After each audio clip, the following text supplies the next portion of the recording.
are at least 5 principal ways that you can be discriminated against at work based on your pregnancy. The first way is just direct discrimination based on your notification of pregnancy, or when your employer notices that you're pregnant and treats you differently, demotes you, fires you, makes discriminatory statements about your pregnancy, about the coming maternity leave that you'll be taking, about their perception of your ability to work in the same way that you worked prior to your pregnancy. All of that is direct sex and pregnancy discrimination if you're experiencing hostility on the basis of your pregnancy when your employer learns about it, or they fail to hire you because of your pregnancy. That's direct pregnancy discrimination. The second way that your employer can discriminate against you based on your pregnancy is a failure to accommodate, to reasonably accommodate your pregnancy-related challenges or needs. So flexibility for pregnancy-related limitations, flexibility for the additional times and frequency that you'll need to take breaks and use the lavatory or visit your OBGYN for tests, or to have morning sickness. They need to be flexible unless it's an undue hardship, a provable undue hardship on the business. The employer must be flexible and accommodate your pregnancy. The third way that your employer can discriminate against you is to not provide maternity leave when your baby is born.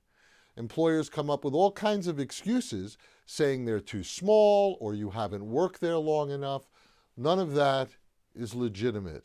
If you're not accorded a reasonable period of time to recover from childbirth, the standards are typically minimally 6 weeks for a vaginal delivery and 8 weeks for a cesarean section, minimally. It is sex, pregnancy, and disability discrimination because you cannot work for a certain period of time postpartum. The fourth way that your employer can discriminate against you is to not restore you to the same position that you had prior to your maternity leave, or to a comparable position, or to treat you worse or badly because they're resentful that you've just been out for 8 to 12 weeks, and now when you come back, you're being punished or treated differently as a result of taking that protected leave. That's illegal pregnancy discrimination. And the fifth way that you could be discriminated against postpartum is when you come back from maternity leave and your employer doesn't have a safe, clean, private space for you to express milk, to pump milk for your baby when you're lactating. That is also pregnancy discrimination.